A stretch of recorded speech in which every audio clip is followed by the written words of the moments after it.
Moray Verabotai, Shalom Uvracha. Ce Shabbat, on lira Be'ezrat Hashem, en Chutz La'aretz, on lira Parashat Huqat. C'est quoi Huqat? Zot Huqat Torah. Et la Torah va parler d'une mitzvah qui est qu'on n'arrive pas à la comprendre. Parce qu'on sait très bien, dans les lois, dans les mitzvot, alors on dit il y a Huqim ou Mishpatim, Miswot, Huqim, Mishpatim. C'est-à-dire quoi? C'est-à-dire quand Hachem nous a demandé de faire certaines choses, alors il y a des choses que on comprend pourquoi on les fait. Il y a des mitzvot on comprend pourquoi on les fait. Ou des fois des mitzvot ils sont liés avec des événements du passé. Mais des fois il y a des mitzvot qu'on n'arrive pas à les comprendre. Alors dans cette paracha de la semaine, alors on va voir, la Torah commence par une huqqa. La première, c'est la para aduma. Alors, on va essayer de voir un petit peu, de parler. Il y a aussi un autre événement qui a l'air d'être trop bizarre, mais vraiment, on a essayé de donner beaucoup de réponses sur ça, mais on reste toujours avec la question. Mais nous, on va essayer, Bezrat Hashem, à donner une réponse qui est liée avec ces deux événements et qui va nous donner, comme on dit, un derech, un chemin pour réussir dans notre vie, aussi bien dans la vie du couple, et l'éducation des enfants, et aussi dans la société. Alors, si on arrive à bien gérer ces trois points, on peut dire Baruch Hashem. Ça est, comme on dit, il n'y a aucun problème. On a dit le premier problème, c'était quoi? C'est l'histoire de la vache rousse. Alors, c'est marqué, si quelqu'un, il est impur, avec une impureté la plus forte, alors pour le purifier, il faut prendre la cendre de la vache rousse, et le Kohen, il va asperger, il y a toute une procédure à faire pour purifier ce monsieur, et la personne, elle se purifie. Mais le problème dans ces démarches-là, dans cette règle-là, c'est que le Kohen lui-même, qui va asperger, le Kohen qui est tahor, qui est pur, il va purifier la personne devient pure, mais le Kohen, lui, il devient impur pour une journée. Et là, tout le monde se pose la question, comment c'est possible? Si moi j'ai la possibilité de purifier quelqu'un d'autre, alors moi je dois rester aussi pur. Si l'impur il devient pur, le pur il devient impur, ça c'est la question. Et tout le monde a posé la question et on n'a pas de réponse. Même Shlomo HaMelech et Hacham Kol Adam n'avaient pas de réponse. Le seul qui connaît la réponse c'est Moshe Rabbeinu. Il y a aussi un autre épisode dans la paracha, c'est l'histoire avec l'eau et la punition de Moshe et Aaron pour ne pas entrer dans la terre d'Israël. Moshe et Aaron, au lieu de parler avec le rocher, ils l'ont tapé. Hachem, il les a punis. Il leur a dit, vous n'entrez pas dans la terre d'Israël. Et là aussi, les Mefarshim, ils posent beaucoup de questions. Alors, on a fait des cours, on a essayé de donner des réponses. Mais en tous les cas, toutes les réponses qu'on donne, on reste toujours avec des questions. C'est difficile. Au point, vous savez, que notre maître, le Rabbi Yosef Karo, celui qui a écrit le Shulchan Aruch, alors lui, il étudiait avec le Maguid. Il y avait un malach qui venait tous les jours pour étudier avec lui. Il lui a dit le fait qu'il y a beaucoup qui ont parlé, ils se sont posé la question comment se fait que Moshe Rabbeinu a été puni de la sorte, et chacun a donné une réponse. C'est pour dire que quoi?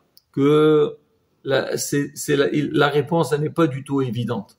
Nous on admet ce que la Torah l'a dit, mais quand même donc on a toujours on est un peu étonné par rapport à cette histoire et pourquoi Moshe et Aaron ils étaient punis de cette manière. Maintenant on va essayer Rabotai de donner des explications qui sont pas vraiment liées avec ces deux épisodes, mais il y a un message pour nous. On va prendre le premier, on a dit avec la vache rousse. C'est quoi? On a dit le Kohen, il va asperger, donc il est pur, l'impur va le rendre pur et lui il va devenir impur. Comment c'est possible? Hachamim ils disent, en fait, derrière cette histoire-là ou cette règle-là, il y a un grand message qui est important pour nous pour la vie. C'est qu'on sait très bien, tout le monde, on est tous sollicités. Et en règle générale, quand on est sollicité, on a besoin de faire un effort. Alors des fois, on doit faire un effort financier, on doit donner de l'argent. Des fois, on a besoin de faire un effort physique. Des fois, l'effort qu'on fait, c'est prendre de notre temps pour les autres, quelque part. Si jamais il n'y avait pas l'autre face à nous, peut-être on n'aurait pas perdu de l'argent, on aurait gagné plus de temps, on n'aurait pas fait un effort physique. Et ça arrive que quelque part on se dit, mais attends, pourquoi moi je vais aller l'aider? Qui se débrouille tout seul? Vient le Kohen nous dit, regardez, moi je suis confronté à ce problème. Je travaille dans le Beit HaMikdash, alors tous les jours je peux trouver des gens qui sont impurs. Et on me demande, va les purifier. Alors quand je vais aller, moi, le Kohen? Je sais très bien, suite au geste que je vais faire, suite à l'action que je vais faire, à la fin, c'est moi qui va être touché, qui va être endommagé de l'histoire. Mais quand même, je fais un effort. Pourquoi? Parce que je sais que derrière mon geste, derrière mon action, je vais aider quelqu'un, je vais débloquer une personne. Ah, moi, d'accord, je serai impur pendant une journée, c'est pas la fin du monde. Il faut prendre un peu de son temps. C'est pas grave. Même si des fois, c'est à notre détriment, il faut pas non plus, il faut pas refuser. Il faut avancer. Pourquoi pas? Parce que si je vais rien faire, le pauvre, celui-là qui est impur, il restera impur jusqu'à quand?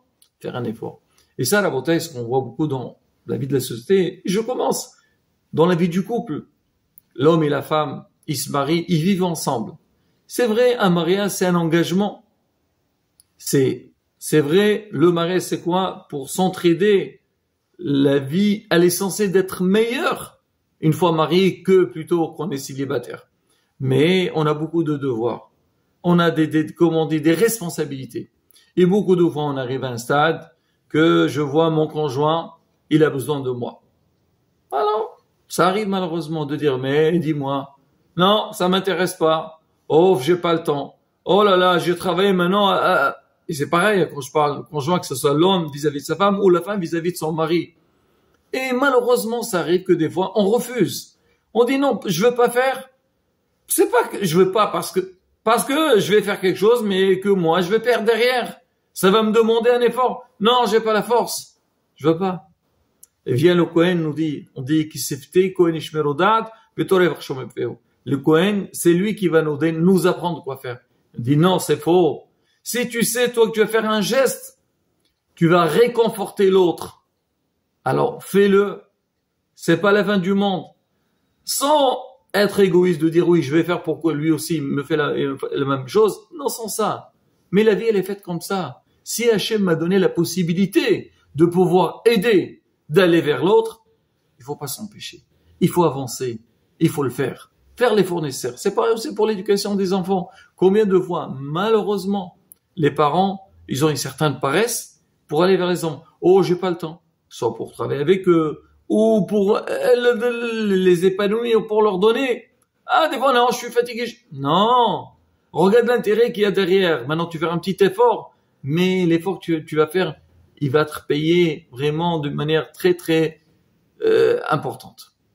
Ça, c'est concernant la paradouma. Avec Moshe Rabbeinu, Rabotai, c'est la même chose. Moshe Rabbeinu, qu'est-ce qu'il a dit à Hachem? Il a dit, tu vas parler avec le Sela. Certes, si on voit les Mefarshim, Moshe, il a fait ce qu'il fallait faire. Moshe, il était face à c'était une grande épreuve pour lui. Alors, avec ce qu'il a fait, il a tapé. Il a été puni. C'est quoi le message? Le message dans la vie. C'est vrai aussi, des fois, qu'on est contrarié. On est face, des fois, à des situations très difficiles. Souvent, on pense pour régler les problèmes, il faut utiliser la force. Voilà, comme on dit, le bâton. Utiliser la force, soit crier, ou taper, ou s'énerver. On nous dit, non, ça marche pas. Moshe Rabbeinu l'a toujours utilisé le bâton. Mais cette fois-ci, il voulait que le rocher ne l'écoute pas. Il a donné un coup, il dit, c'est pas bon. Fallait parler avec lui. Parle, tu verras, l'eau va sortir. On dit, c'est quoi l'eau? L'eau, c'est la vie, c'est la Torah. Alors, c'est pareil aussi pour nous. Alors, on est dans la vie, on est confronté à ces problèmes, surtout comme on a dit, au niveau de l'éducation des enfants. Ou pareil aussi dans la société. Quand il y a des fois des petits problèmes, la première des choses, on crie. On se manifeste. Pourquoi? Déjà, commence à discuter. commence à parler. Explique. Dis ce que tu penses. Dialogue. Communique.